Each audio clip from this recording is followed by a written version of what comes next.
सम्मानीय सभामुख महोदय, यो गरीब मारा यो विधेयक यदि पारित भयो भने देशमा आगो बल्छ। गरीबको भाग भविष्यलाई कत्लेआम गर्ने आएको यो निजामती विधेयक हामीले स्वीकार्य छैन। यदि यो आज पारित भयो भने गरीबको लागि यो एउटा कालो दिन हुनेछ र यसका मतियारहरूले गरीबले कहिले पनि माफ दिने छैन। म प्रश्न गर्न चाहन्छु, सरकारी जागिरमा गरीबलाई मात्र किन प्रवेश निषेध गर्नुभयो? लोकसेवाको अधिकारबाट किन वञ्चित गर्नुभयो? नेपालको संविधानले त समानतालाई मौलिक हक भनेको छ। तपाईहरुले नि बनाएको यो संविधान, यसको उल्लङ्घन गर्दा लाज लाग्यो कि लागेन भनेर सोध्न चाहन्छु। सरकारका निकायहरू सबैको लागि समान होइन। यदि सबैको लागि समान हो भने तल्लो लेभलमा काम गर्नेहरू के थाहै हुनै हुँदैन? थाहै जागिर गर्नै हुँदैन? उसको निष्पक्ष छनौट हुनै हुँदैन? दास र मालिकको युग त हामी कुनै जमानामा अन्त गरिसकेका छौँ र फेरि नयाँ पुनरावृत्ति गर्नुभयो।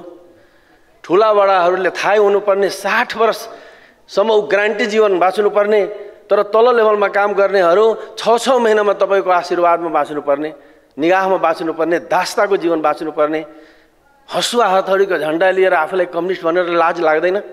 त्यही गरिबको भोट लिएर आउनुभयो। म यहाँका सांसदलाई जो समितिबाट पारित गरेर ल्याउनु भएको छ, तपाईहरुलाई गरिबले भोट दिएको थिएन? ती गरिबहरूको भविष्यमाथि कत्लेआम गर्दा एकचोटि लाज लागेन? जवाबदेही हुनु पर्थ्यो कि पर्दैन थियो भन्ने प्रश्न आउँछ। संविधानको त ख्याल गर्नु पर्थ्यो नि। संविधानले त समानताको हक दिएको छ, समान हुनुपर्छ भनेको छ। आज हामी हेर्छौँ प्रधानमन्त्रीले सुविधा पाउनुहुन्छ, तर त्यो पिउनले सुविधा पाउनुपर्छ पर्दैन? डाइरेक्टर साहबहरूले सुविधा पाउनुहुन्छ, तर ड्राइभरहरूले सुविधा पाउनुपर्छ पर्दैन?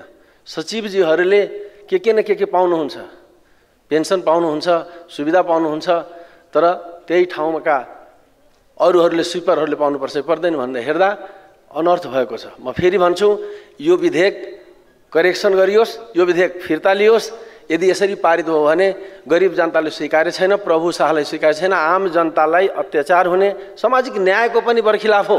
संविधानमा सामाजिक न्यायको कुरा गर्नुभएको छ, सामाजिक न्यायको अधिकारको कुरा गर्नुभएको छ, समानताको कुरा गर्नुभएको छ र सबै अधिकारको तपाईहरुले दुरुपयोग गरिराख्नु भएको छ, निषेध गर्नुभएको छ। अब गरिबले लोकसेवा दिन नपाउने, तपाईहरुको अपराधले तिनी गरिब हुने, त्यसले पढ्न नपाउने, कि त भन्नु पर्यो अब टोयलेटमा कसैले सफा गर्ने छैन, पिउनको काम कसैले गर्ने छैन, ड्राइभरको काम कसैले गर्ने छैन।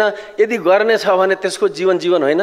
गरिबले बढी सुविधा पाउनुपर्ने हो नि, गरिबले कमजोरलाई सुरक्षाको कुरा गर्नुपर्ने होला नि। तर त्यसलाई आज रुवाउने यस्ता विधेयक हामीले स्वीकार्ने छैन र म भन्न चाहन्छु, यसलाई म कुनै पनि हालतमा नेपाली जनताले स्वीकार्ने छैन।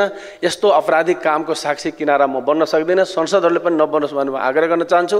यस्ता चिरहरण, गरिबको भविष्यमाथि कत्लेआम गर्ने चिरहरणको साक्षी किनारा हुन नसक्ने बेहोरा अनुरोध गर्दै म यो आजको बैठक बहिष्कार गर्छु र यस्ता विधेयकलाई स्वीकार गर्न सकिन्न म च्यात्छु।